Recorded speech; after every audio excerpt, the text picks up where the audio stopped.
All right, so for this evening, it's great to have another edition of the Rock and Roll Hall of Fame and American Musicological Society lecture series. It's been a fantastic series and a really great partnership for us to continue to do it. Our lecture tonight will be presented by Jacqueline Warwick, and we'll have we will have her up here in a minute. But before that, I want to just say a few quick thank yous. First of all, to the AMS in general for continuing to support a great program with us. Also want to thank Bob Judd at AMS, who helps us get a lot of the materials ready and also helps us to put these online afterwards. If you don't know, all of these lectures are archived and available through the Rock and Roll Hall of Fame YouTube channel and the American Musicological Society website. I also want to embarrass her for a moment and point out that Ellen Harris, the current president of the AMS, is sitting here and is the first AMS president to, current president to come to one of these lectures. So thank you, Ellen. It's great to have you here tonight. I also should mention that probably at least half of our audience here tonight is here for the AMS Midwest chapter. And I'd like to thank our local arrangement chairs for that, Daniel Goldmark and Georgia Cowett, and thank you for hosting it over at Case Western Reserve University tomorrow. Thank you very much. And also the current AMS Midwest, Mary Paquette Apt. She's out here somewhere, I think, right? Oh, there you go. Thank you very much for helping to organize this. We've been trying to get it to Cleveland for quite a while, so I'm glad we were finally able to do that. And last but not least, one other shout out. I know, again, I guess it's a pretty important night. We have another AMS former president in here, Charles Atkinson, and I know he's out here somewhere up in the corner. Great to see you tonight, too. Thank you for coming out. So. A very prestigious night, and again, the Rock and Roll Hall of Fame, we are happy to continue to host this series. You know, obviously, rock and roll history is what we do day in and day out. We teach it to people of all ages, from the young students who are coming in this room each day, to adult programming, college level. In fact, I gave a lecture to students from our community college, Cuyahoga Community College, earlier this afternoon.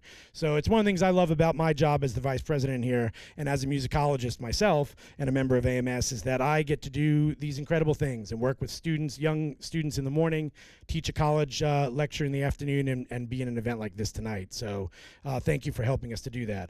So without further ado, I'm actually going to invite Ellen Harris up to the stage to introduce our speaker for tonight. Thank you very much. Good evening. This is on, right? This is my very great pleasure to be here. This is my first trip to the Rock Hall, and I do feel at home here, especially because of Hendrix. So you may know that my own work focuses on Handel. You may not know that. But the Handel House Museum in London, which opened in 2001, opened in Handel's house and the house next door. And the house next door happens to be the house where Jimi Hendrix lived in the garret. And as of February this year, the museum has been reopened as Handel and Hendrix in London. And the Hendrix flat has been completely recreated in the building where it was, I mean, in the space. And with a great deal of help from Kathy Etchingham, who was the woman Hendrix was living with at the time, using her photographs, her memories, and everything about it. If you haven't looked at the website, you really must. And I think it's now the Rock and Roll Hall of Fame East. So you all need to go. And I love the Hendrix material here. And one of the best things about the museum, of course, is that it has a costume room, as many 18th century exhibits in London have. And now the costumes are not only from Handel's time, but Hendrix. And they're very similar. So, the AMS is proud to collaborate with the Rock Hall in order to bring the best work of musicologists in the area of popular musics to a broader public, both through the live lecture and through the archiving of those lectures on the AMS website and also here. And on behalf of the AMS, I want to thank the staff of the Rock Hall for their help in establishing and maintaining this rich program. And I don't know the whole staff, so forgive me if I don't mention everyone, but let me say in particular, the president, Greg Harris, who's no relation, the director of the Library and Archives, Andy Leach, and the director of education, Jason Hanley. Just thank you so much for what you do for this lecture. If I am correct in counting, I believe this is the 9th lecture in the series. Our speaker tonight is Jacqueline Warwick, Associate Professor in the Fountain School of Performing Arts at Dalhousie University in Canada, whose work combines music history, feminist approaches, and popular music. Her particular research focus is the function of popular music in negotiating gender and generation identity. Her book, Girl Groups, Girl Culture, Popular Music and Identity in the 1960s, published by Routledge in 2007, discusses the importance of the 1960s girl groups, such as the Shirelles, the Ronettes, and the Shangri-Las, both to girl culture and rock and roll history. This book was described in one review as a wonderful read, a great reference source, and an essential volume. Don't you all wish you had a review like that? And I have to say that the girl groups are my history. So it's the soundtrack of my high school years. And I'm just utterly delighted by this. Jacqueline served as a senior editor to the Grove Dictionary of American Music in the 2nd edition, which published in 2014, and responsible for entries on popular music since 1945. Together with Allison Adrian, she is co-editor of Voicing Girlhood in Popular Music, Performance, Authority, and Authenticity, an interdisciplinary collection of essays forthcoming from Routledge, again, in June 2016. Her talk today is related to a new book project on child prodigies and child stars in music, to be called Musical Prodigies and the Performance of Childhood. She is interested in our cultural fascination with watching children perform, in the ways that precocious talent develops in children, in the experiences of child performers, and the slippages between play and performance for all children. Her paper is titled Dad Rock and Child Stars. Please help me welcome Jacqueline Warwick.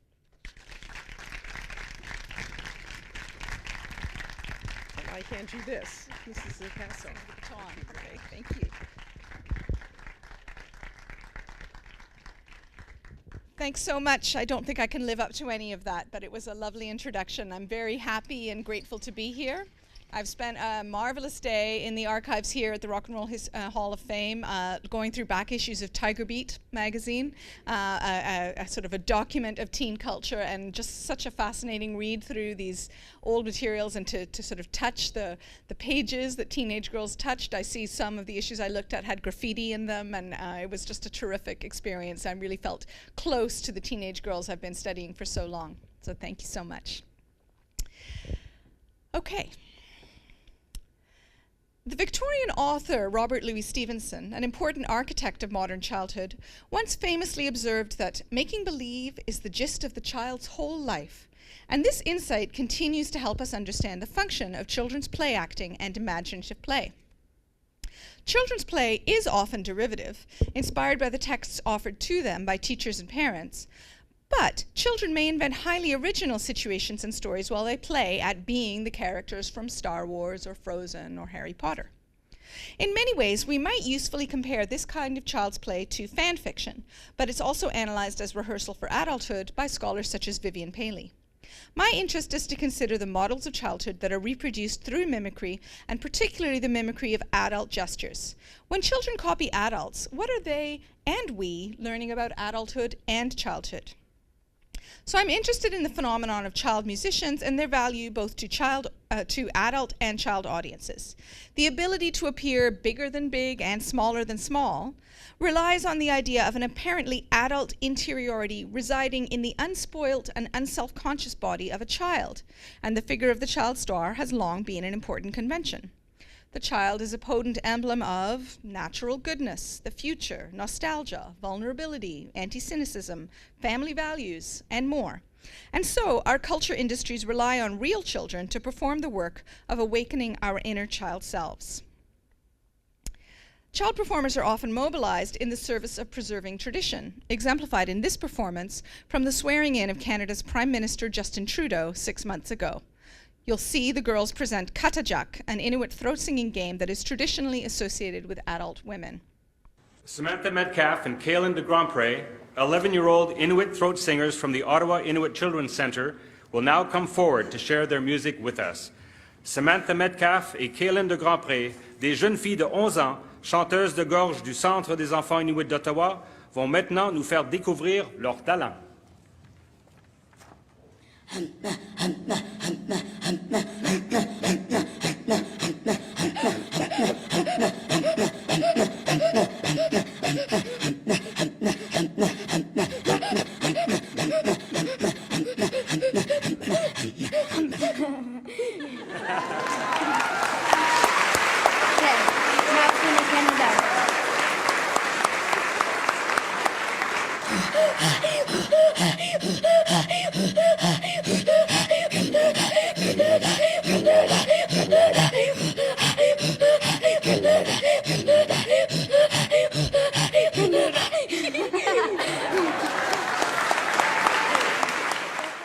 Now, it would be hard for me to overstate the intense emotional impact of this performance in this very solemn ceremony last fall. Over the last year, Canadians have been struggling to come to grips with the devastating report of the Truth and Reconciliation Commission into the abusive residential school system established in the mid-19th century to assimilate Indigenous Canadians by removing children from their families, communities, language, and ways of knowledge. Throat singing games like these, developed and passed down by Inuit women to while away the long dark winters, were strictly forbidden to children in the school system, so that the tradition was very nearly lost.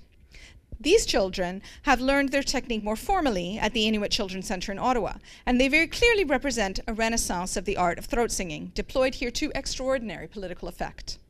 Child musicians like these have developed their skills through mimicry, and this recreative work can be the foundation for brilliant creativity in adulthood, if not before. In a very different example of child singers and mimicry, I'll show you a YouTube clip that became a viral sensation in 2011 and launched the career of Sophia Grace Brownlee, seen here with her young cousin Rosie. Hello everybody, this is Sophia Grace Brownlee and Rosie Grace McLennan singing Super Bass by Nicki Minaj. Let's hit it now. This one is for the boys with the boomer system, that down EC with a cooler system. When you come out of the club, we play some night. Got stats going deck like it's saving night. And he heal, he build, he might get a deal. He rock bodies in there, right? Gonna build, he ball, he doll, he might sell a car. He was in there, I never life like him. Shut, all shit. Let me make kiss the one that they said. That's the kind of dude I was looking for. I guess you get stopped if you're looking hot. I said, excuse me, you're a hell of a guy. I mean, like hell of a flies. I mean, you're so shy and Norman tight. They like to go really wild when the feelings are. Oh, yes, I did. Somebody please tell me who the F that is. I'm Nicki Minaj, you get the gooser. Cat gooser. Boy, you got my heart better running away. Beating like a drum that is pulling me away. Did you hear that boom, boom, boom, boom, boom, boom? You got that super bass. Boom, boom, boom, boom, boom, boom. You got that super bass. Yes, indeed. So we see these little girls in their party dresses, filmed in the comfortable familiarity of their suburban Essex home, as they kind of try on the adult swagger of American hip-hop star Nicki Minaj, to the delight of their mothers. We can see the two mothers in the mirror behind them, who have almost certainly nurtured their musical tastes. They've studied and copied Minaj's style, but they also do weave in gestures of their own, as when they mime playing drums to represent the pounding super bass heartbeats. That doesn't occur in the Nicki Minaj video for this song. So the song has served as a starting point for their own creative expression. Their performance is charming in its adorable clumsiness, like a toddler trying to walk in mummy's shoes. And so it fits into a convention of children performing as tiny adults for comic effect. The juxtaposition of sweet-faced children spouting language and sentiments they ought not to know about is perhaps particularly appealing when the performance transgresses boundaries of race and nationality as well as age. Sophia Grace's burgeoning skills in 2011 led to an international career in which her distinctive sound and look have been commodified in myriad ways. Multiple guest appearances on Ellen DeGeneres' talk show, a children's book series, a clothing line for Kmart, professional acting roles, and more. While acknowledging that part of her charm is her enthusiastic and self-conscious incompetence, I do want to draw attention to the musicality we saw in her just now. Her grasp of flow is striking. Even as she stumbles over the words and runs out of breath, her lungs, of course, are quite small, and her credible American accent suggests a keenly sensitive ear. Alan Winner and Gail Martino, developmental psychologists who study gifted children, observe that musical talent in children is often manifest in sensitivity to structures and expressive qualities, and that pedagogy focusing on technical accuracy, as in a conservatory system, may miss these important signifiers. Sophia Grace's apparently spontaneous performance demonstrates a highly developed sensitivity to the aesthetic of Minaj's work, but it also reveals a talent that is more developed and polished in Sophia Grace's professional recordings, Girls Just Gotta Have Fun in 2012 and Best Friends in 2015. So in these new professional contexts, the presentation of Sophia Grace continues to hinge on the juxtaposition of her grasp of a musical idiom associated with urban African-American adulthood against an old-fashioned, sentimentalized presentation of white girlhood.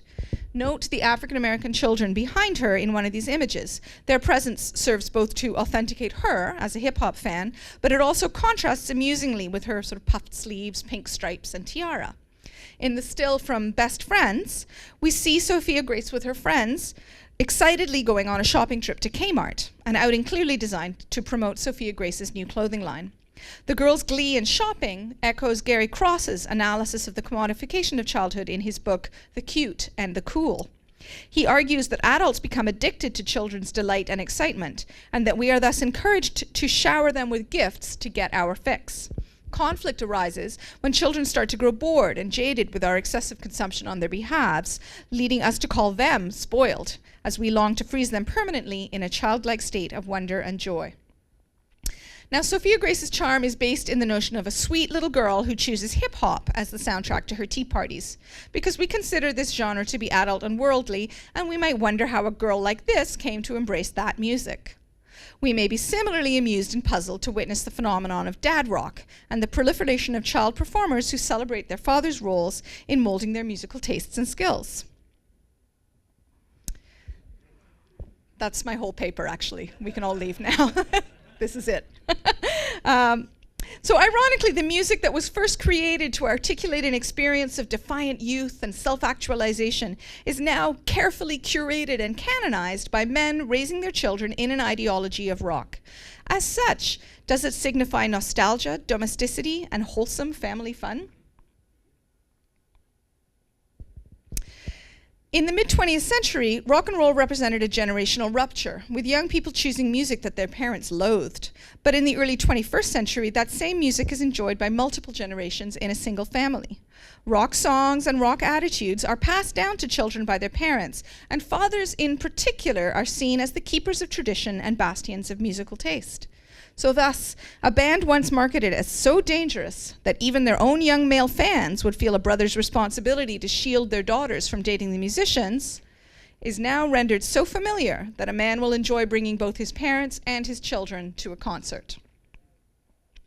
This surely has deep roots in parental anxiety about aging, becoming dull, and ceding countercultural capital.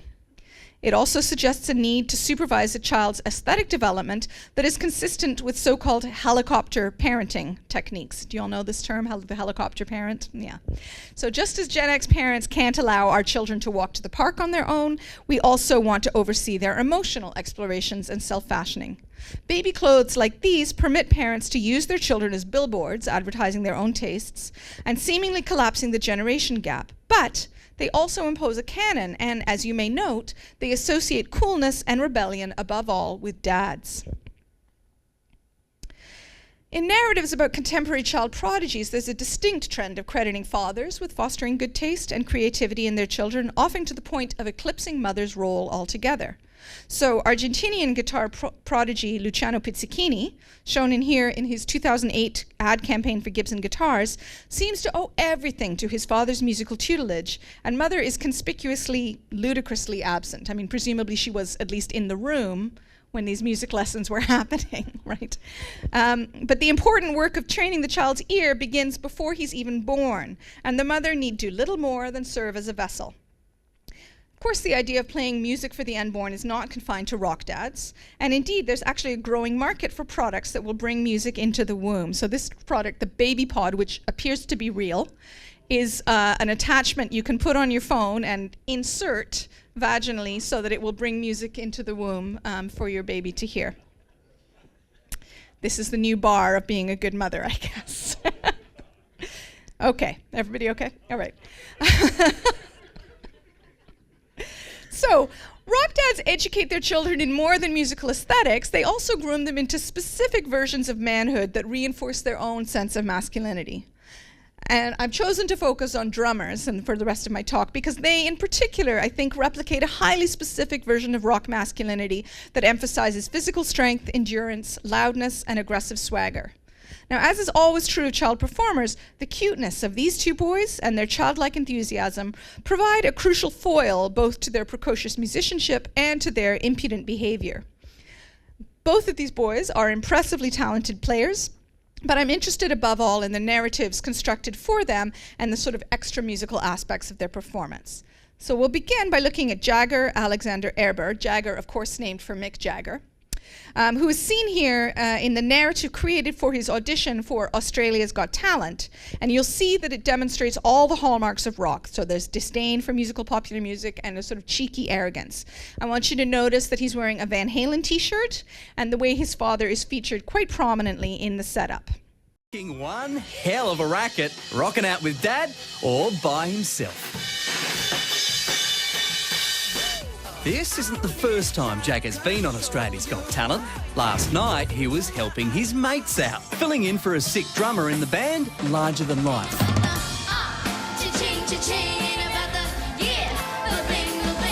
But tonight, he's back solo, ready to headline his own act and show Australia what he's worth. Ready to go and rock Australia? Yep. All right, mate. Go get him. Have a ball. Show us what you got.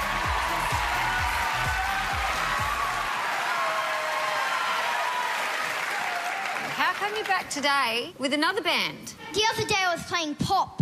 Right. And I'm playing my real style. Rock. Your real style rock.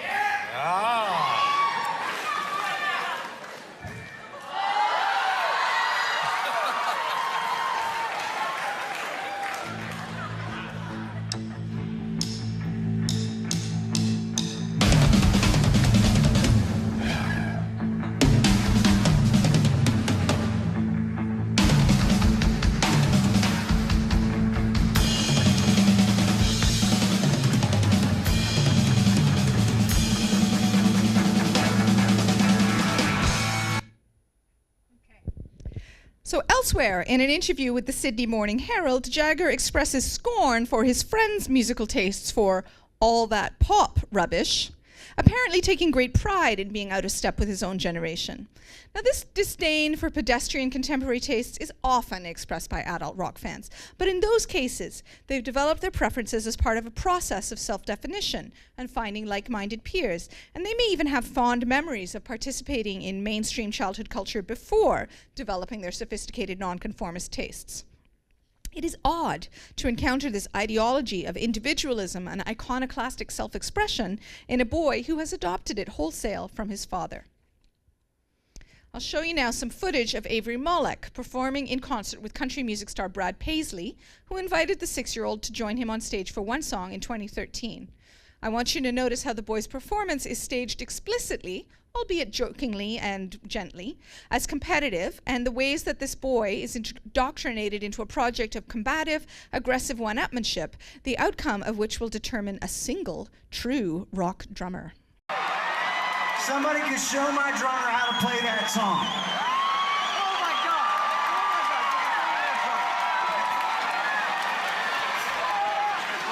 Would you all please make welcome Pennsylvania native Avery Mollick?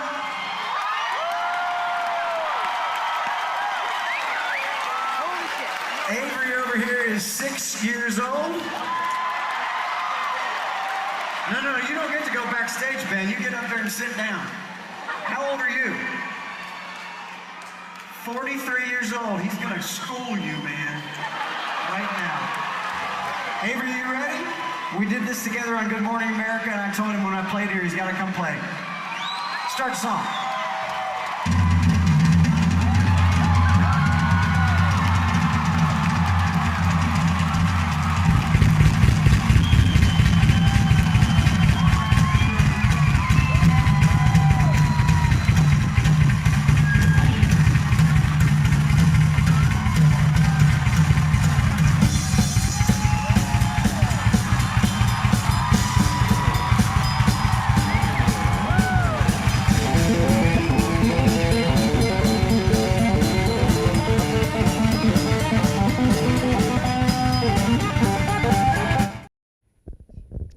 Okay, if you didn't come of age in the mid-'80s, you might not recognize this piece. How many people know what this was?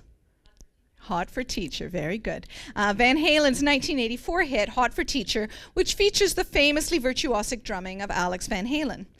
The solo that opens the song is so daunting that during Van Halen's tour to support this album in '84, Alex Van Halen himself played a truncated version at most concert dates. It's a full 30-second drum solo, which we just heard. It starts the song, and the drummer requires tremendous control and stamina to play the solo and then continue on through the song.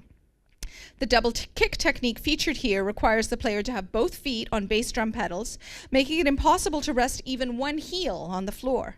The drummer must draw only on core strength to create and maintain balance, and for a small boy, this would provide an exhilarating physical sense of embodied manliness and power. The video for Hot for Teacher is one of the most memorably sexist of the 1980s, depicting schoolboys bucking the institutional power of school by lusting openly for their teachers, two of whom obligingly strip down to bikinis and prance on catwalks made of school desks. Each band member's persona is represented both by the musician himself and also by a child actor playing his younger self. And one of the favorite stories about the making of the video is that by the end of the day's filming, each child actor had completely taken on the gestures and stance of the man he mimicked. This idea is echoed in the 2003 Jack Black film School of Rock, about uptight private school kids who learn to be rock rebels thanks to their teacher. So we'll pick up the video right at the end of the drum solo where we just left off.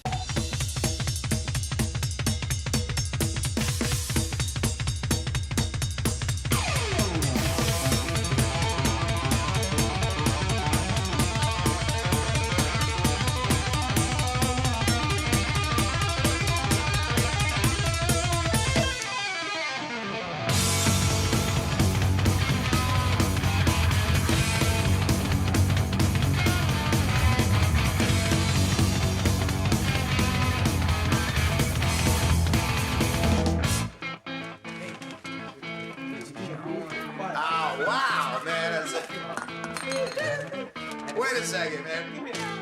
What do you think the teacher's gonna look like this year?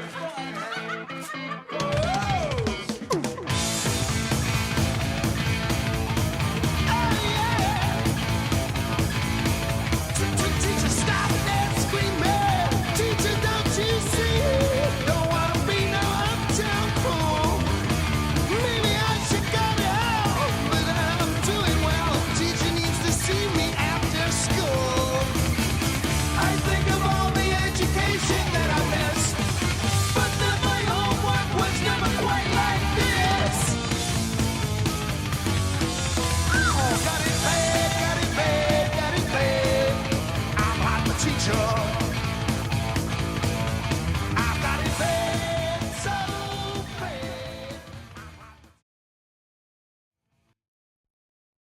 Okay. So Hot for Teacher evokes the high school rebel whose strength and wildness cannot be contained by dreary institutional authority. Alex Van Halen, along with his guitarist brother and other bandmates, sought to reimagine his prepubescent self already endowed with the swagger and sexual confidence of an adult rock star, so that Moloch's performance 25 years later is a case of a boy playing a man playing a boy. So a boy learning the drum part of Hot for Teacher participates in constructing this notion of white manhood, and he might well accept it as an aspirational model for himself. As Theo Cataforis notes, it's mostly by mimicking the actions and achievements of established male role models that boys come to know how to be men. Would Moloch understand, a 6-year-old boy, how his performance confirms, for adult listeners, the cultural power of this kind of masculinity? In this performance, the boy rock fan slash star repeats the image of swaggering masculinity, presenting a miniaturized version of the rock star. We can be reminded of Homi Bhabha's analysis of mimicry in colonial India, where upper-class Indians took on the manners of their colonizers. Bhabha remarks that to be anglicized was emphatically not to be English. The impersonation can also usefully be considered an instance of Baudrillard's simulacrum. Molech suggests, by his very distance from and adulation of it, that the rock star is a real subject position, attainable by ordinary men, at least in the eyes of their sons.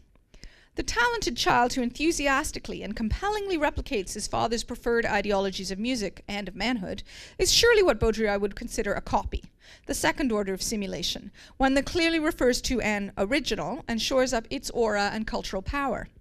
Further, the sheer number of child prodigies of canonical musics corresponds to Baudrillard's suggestion of this possibility of two or more identical objects.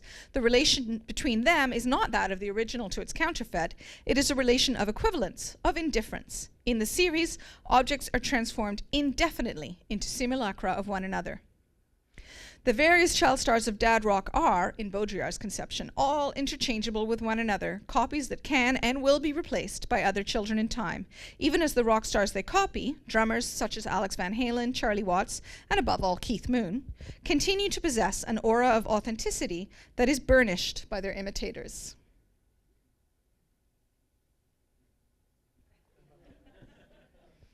So this kind of child performance is deeply rooted in nostalgia, as children like Molech imply that the music their fathers love is loved by the younger generation.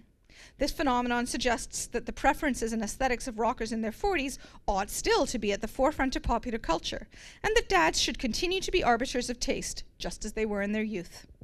The fandom for dad rock that fathers share with their children appears to collapse the age difference and the hierarchy of adults over their children, but it does so without obliging fathers to cede their cultural authority and defer to their children's agency as tastemakers.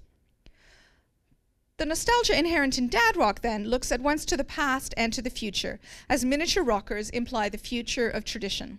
The high number of children involved in replicating the music culture of their parents' youth is consistent both with Baudrillard's notion of the copy and also with Svetlana Boym's assessment that the sheer abundance of nostalgic artifacts marketed by the entertainment industry, most of them sweet ready-mades, reflects a fear of untamable longing and non-commodified time. Oversaturation, in this case, underscores nostalgia's fundamental insatiability. With the diminished role of art in Western societies, the self-conscious exploration of longing, without a quick fix and sugar-coated palliatives, has significantly dwindled. So Boym suggests that nostalgia smothers the exploration of longing, which is the only thing that can lead to the creation of new, groundbreaking art. To stand aside and allow children to assert musical preferences that undermine the cultural supremacy of rock would be to cede the central position in cultural discourse. Now, I've already noted that cuteness is central to the appeal of child stars, and all child stars generate anxiety about the loss of cuteness as they grow up, often deploying infantilizing strategies to ensure their continued appeal. So Michael Jackson's age was falsified by 2 years to make him seem even more precocious. That is also true of Shirley Temple. And even the boy Mozart began most of his performances in those years that he was on tour, began most of his performances with a charade of not being able to reach the keyboard, so that a cushion would have to be brought out to his bench every single night.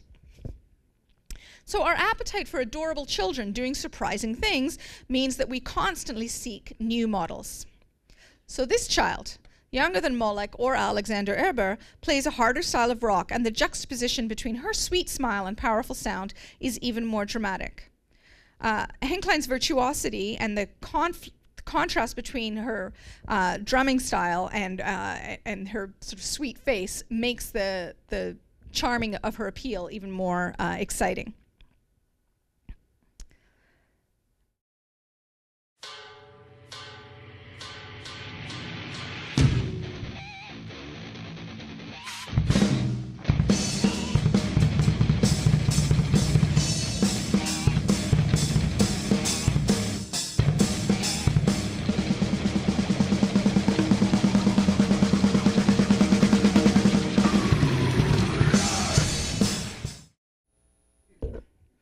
So according to the few interviews I've been able to access, Edwarda Henklein's love of heavy metal has been nurtured by her father, but the dad rock role in this case is shaped differently because she's a girl. It may be that rock can form a bond between fathers and daughters who might otherwise struggle to form a close relationship. This morning at the Rock Archives, I read about Carrie Brownstein reflecting on the value of rock camp for girls and noting that at the end performances of rock camp, many dads are moved to tears. She doesn't mention the mums, but she says that many dads are moved to tears when they see their little girls take the stage and make some noise.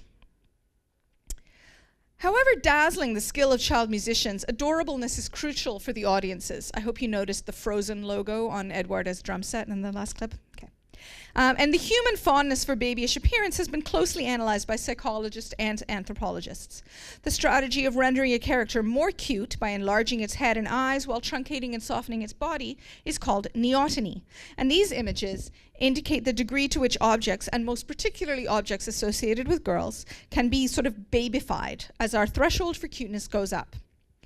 At a certain point, though, the cute becomes uncanny, as with a child whose ability to mimic an adult voice and gestures is so accurate as to unsettle her audience.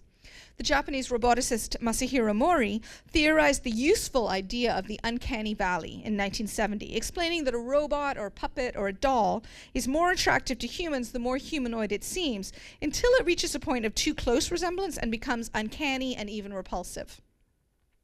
So a child whose gift for mimicry verges on the uncanny may cause bewilderment, and her ability to challenge the sound of a famous artist seem almost supernatural.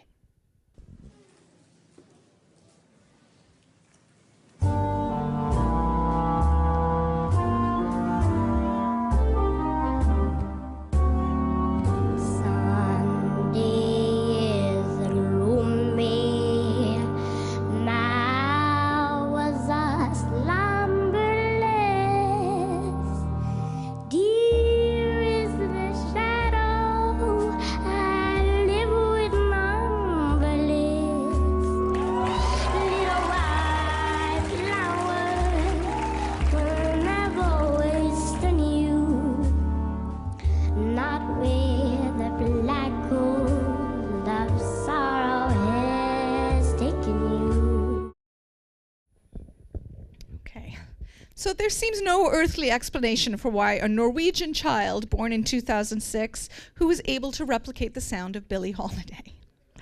Angelina Jordan's performance is utterly uncanny. The girl's mastery of Holiday's distinctive phrasing and timbre contrasts sharply with her gap-toothed smile, and her performance has a gravitas we do not expect from this tiny girl.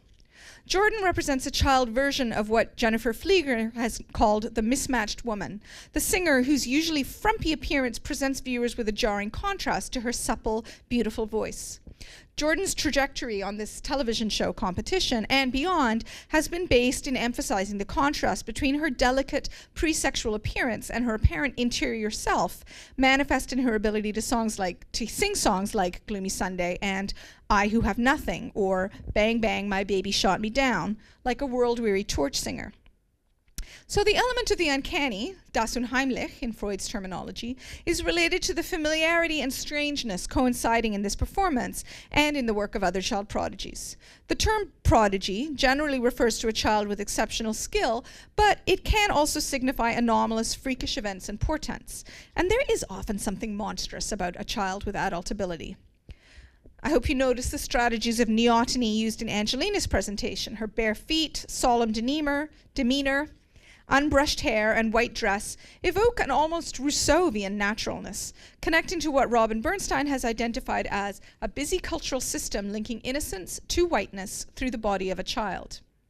This version of girlhood, in contrast to Sophia Grace's pert sassiness, is that of an almost supernaturally old soul. Like Brownlee, Jordan is presented in deliberately old-fashioned styles, but rather than evoking a sort of post-war middle-class wholesomeness, Jordan's appearance conjures romantic notions of childlike purity, and she often resembles Minnie Terry, perhaps the most famous child star of the London stage in Victorian times. And yet, while we're hard-pressed to understand how this child even came to admire a recording made in 1941 on the theme of depression and suicide, much less learn to imitate it so well, her performance reassures even as it unsettles.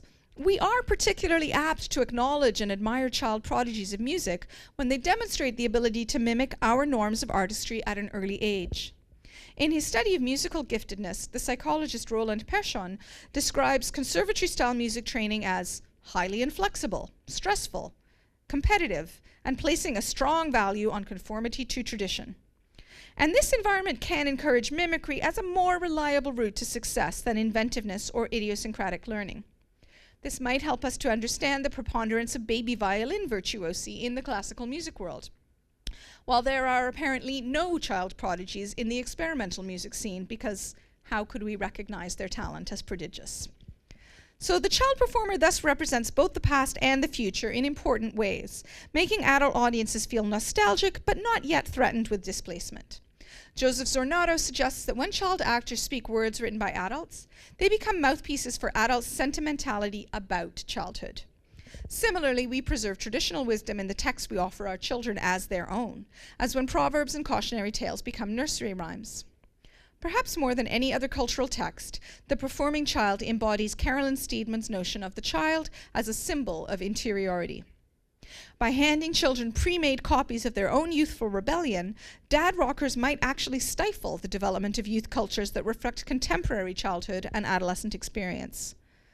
I'm not suggesting, however, that parents ought not to share the music they love with their children, and nor do I believe that an early diet of rock will necessarily prevent a child from pursuing his or her own journey of musical self-discovery in adolescence. Just as nursery rhymes and folktales preserve history and tradition, but also mutate and shift to suit each new generation, dad rock anthems can provide children with opportunities for creative exploration. So the last example I'll show you is the Louisville Leopards, a community group of children from various schools in Louisville, Kentucky, who would probably not otherwise meet one another. Participation in this ensemble thus fosters unlikely friendships, as children share keyboards and gain a really quite intimate familiarity with one another's physical movement and space. 1, 2, ready, go.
So, with radically new arrangements of classic rock songs like this, these children can tap into the drama and excitement of songs in the context of collective virtuosity and working together. Recontextualized and detached from rock's ideological baggage of individualism and one-upmanship, these songs can serve as building blocks for new musical sounds and new expressions of childhood experience. Thank you so much.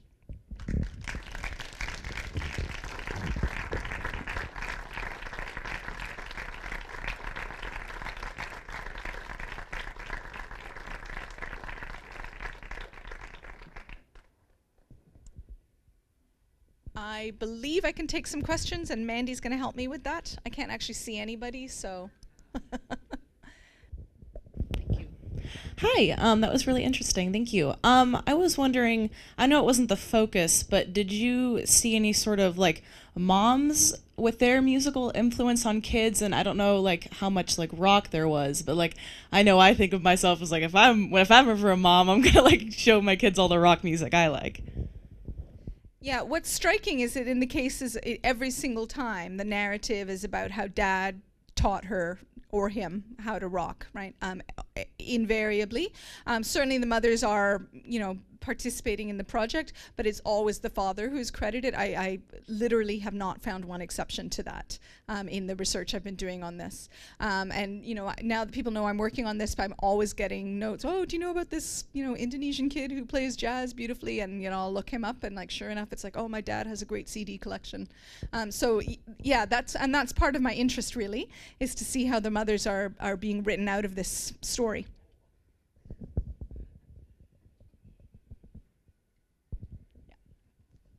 Jacqueline, thank you very much for this.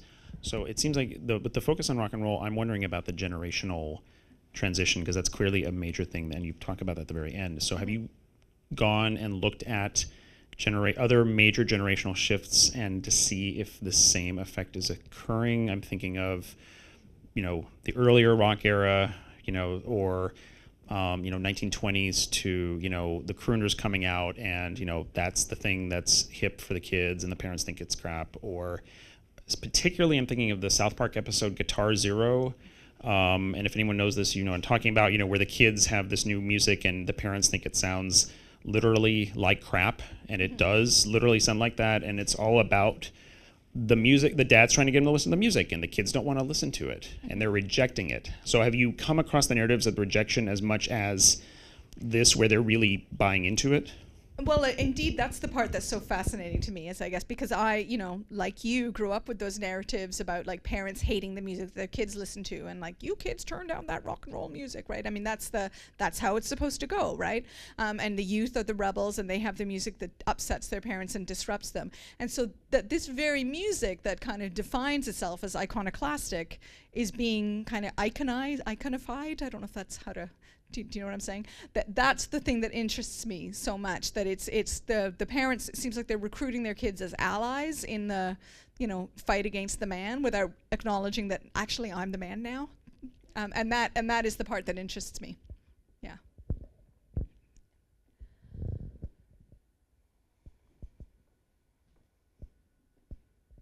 Oh, I can actually see you now. This is good. Okay, I'm going to stand right here. Hi. As you were talking about that, I started thinking about some research that a friend of mine in classical music was talking about, that basically said at the younger ages, usually the girls picked the mother's instrument and the boys picked the father's instrument. Interesting. And so I was wondering about, since this is primarily dads you're talking about, the male to female ratio, and is it, I mean, obviously there are girls, but is it predominantly, in your experience, boys picking the father's instrument or not? I mean, certainly in this, and so I'm looking at child musicians across a lot of genres, and certainly in this rock world, what I see is boys being groomed into a specific version of manhood that their father is invested in, that's the sort of thing that's dazzling, right? And I think in thinking about musicians I know and their children, I certainly see that it's often mothers who support. They're like, okay, do your piano practice now. And often that level of support comes from the mother, not the father. But in this narrative, I'm really seeing boys talking about their fathers and celebrating their father's musical tastes. So it seems to be a really particular thing about the version of masculinity that's projected through rock culture that is appealing. Mandy's my, okay. Well, no, because this is, apparently this is being recorded, so, yeah, for posterity. It's for posterity, Susan. Come on. You thought about birth order with respect to girls, because I would suspect that if you had an only child who was a daughter, or the daughter was the oldest child, the father might well treat that girl as though she were his son, with respect to carrying on the heritage of this music. That's a great question. And I think you might be right. I am sort of increasingly interested in this idea that I'm just starting to think about now, that this might be a way for fathers to stay close to their daughters, right? Which is often difficult in the kind of preteen years. And so like this little Brazilian girl, Eduarda, I'm wondering if this is something that's sort of a special way for her to stay connected to her dad. I'm reminded of some stuff I read about Yehudi Menuhin growing up, who was a child prodigy. And in his family, the children were sort of assigned different roles. Like, okay, Yehudi's a violinist, so, you know, Hepzibah's going to play cello, and this one's going to play the piano, and then there's another daughter too, and they're like, okay, we have another musicians, your thing's going to be housework, right? Like literally this was true in that family, right? So yeah, I will absolutely investigate that. Thank you, that's a great point.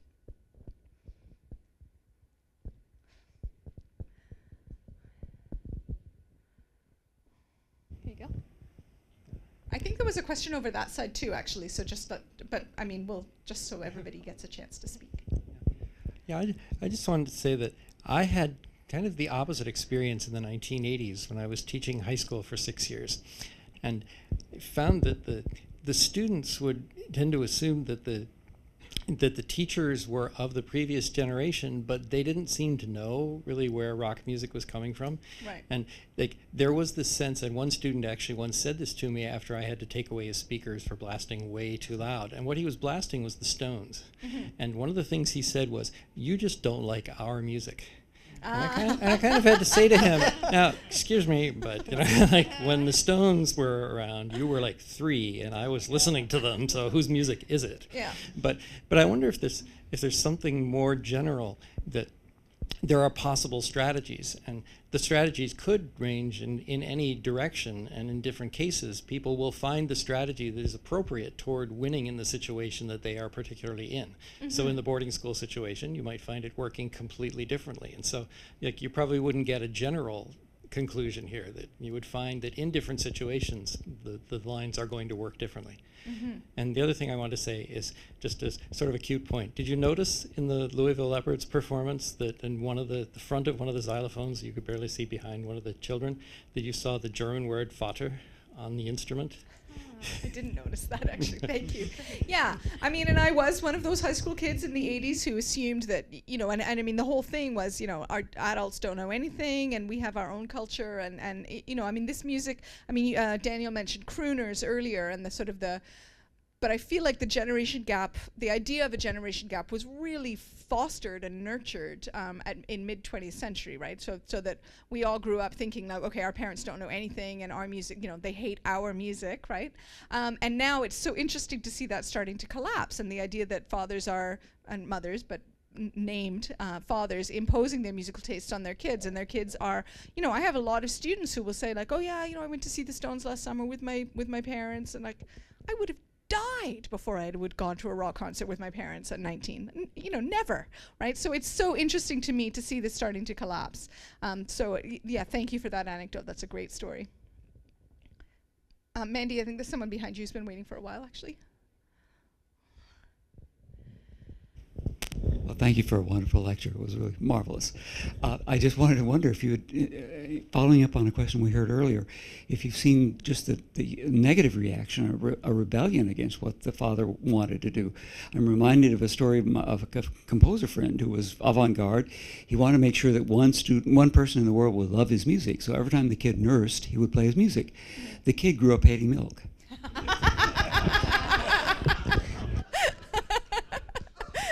Well, there's a lesson there. Yeah.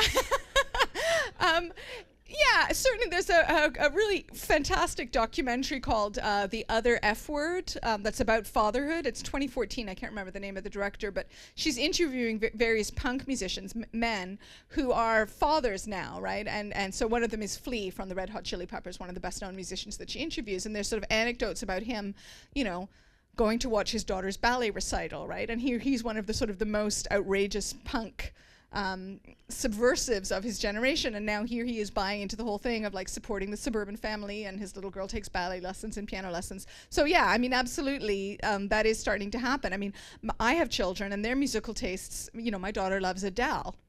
I mean, I like Adele too, don't get me wrong, but it's a very old-fashioned sound, right? Isn't it, right? Like, it's a very retro sound, and you know, it's fascinating to me that why would a girl your age be attracted to that? And it's quite interesting.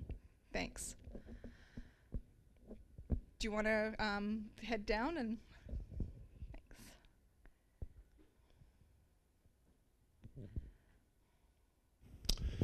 I'm really fascinated by the whole gender genre connection that's obviously so central to your work.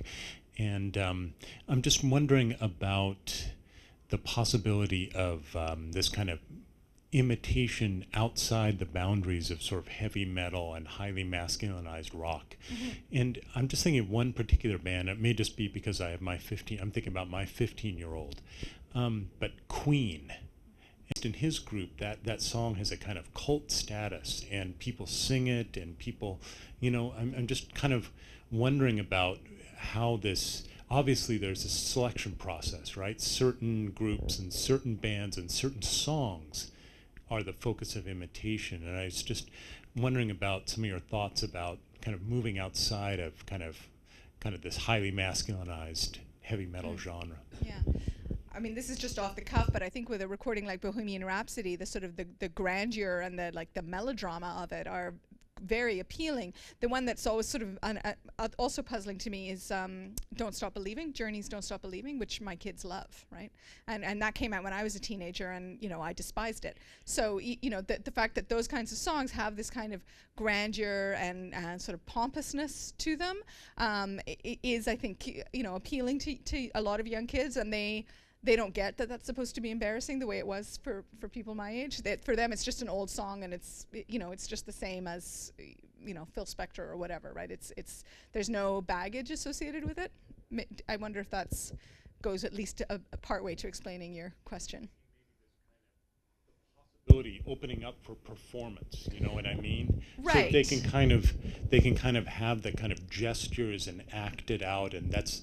I'm thinking about, you know, watching my son and his friends as they interact with that song, and it's all about kind of taking on these personae, which is similar to what you're talking about. Yeah, that's a very good point, because that's actually quite a demanding song. It's a fairly virtuosic performance, as is Don't Stop Believing, actually, right? So by the same thing. It's like it's a certain challenge. Like, can I pull this off? Can I sing it? It's a willingness to immerse themselves in the text. Yeah, great point. Thank you.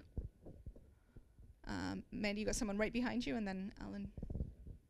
Yeah, thank you. It's interesting. I'm thinking, I can't remember anybody specifically, but thinking back through generations of composers in the art music world, the so-called classical music world, and remembering so-and-so composer was influenced by an aunt who used to play piano and so forth. And it seems like, at least in the 19th century, especially in the early 20th century, for people who went into music, it was often a female influence. And I'm just wondering about this whole thing with rock being kind of the influences coming from the male, from the father. And I'm wondering, you know, I mean, there seems to be something there that used to be the women that were the transmitters of musical culture, and now it's the fathers, and that probably says something about the place of music and the perceived role of music in 19th century culture versus 20th century culture. I don't know. I have nothing definite to say about this, but it just seems this nebulous idea in my mind that there seems to have been some kind of shift there. Yeah, possibly. Although, of course, Mozart's father was, you know, quite the overbearing, domineering force behind him, not dissimilar, I guess, to Michael Jackson's father or Brian Wilson's father, right? That's sort of the driving force, and possibly, a fantasy of living out their own musical ambitions through their child, right? So, I mean, certainly we see that happening, but I think it is generic. I think you're right that this rock genre is so much about a certain kind of swaggering masculinity that's not something a mother can really impart to her child. Like, that sort of the machismo of this music really has to be about masculinity. I think, there are, so I'm interested in like little girls like Eduarda Henklein, right? I'm interested in seeing her take this on and see what's going to happen next. Thanks. Thank you for a great paper. I wanted to ask about the fathers in terms of specifically drumming, because it seems to me that the Brownlee girl who's doing hip hop, Right. and the girl who's doing Billie Holiday at the end, are potentially influenced differently. Certainly the girl doing hip hop at the beginning, Brownlee, it's the two mothers who are filming them. Right. And, it seems to me likely the mothers who have sort of trained them to sing in that way.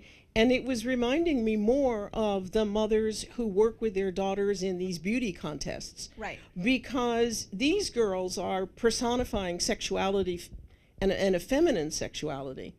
So that if in fact these girls are singing, that it's probably their mothers rather than their fathers, and that the fathers are teaching drumming. Right. So that it's a specific musical activity and not just a genre. Is that possible? I think that's possible, yeah. And I do think that singing is more comfortably part of the mother-daughter relationship, right? That teaching a daughter to sing is something that is, has been going on for an awfully long time, right? And to sing, to be beautiful, to make a lovely sound, all those things sort of fit into conventions of femininity and are something that is something that can happen, in the domestic space, and it's an intimate thing between a mother and a daughter. It fits really nicely into that relationship. But this sort of thing of like introducing mastery of technology and really noisy technology, right? Drums, not only are they loud, but they take up a lot of space, all things that sort of go against a lot of conventions of femininity. I think that is something that it seems to be particularly shaped with fathers and their children. I think you're right. Yeah. Great. Well, thank you so very much for your attention. I've really enjoyed being here today.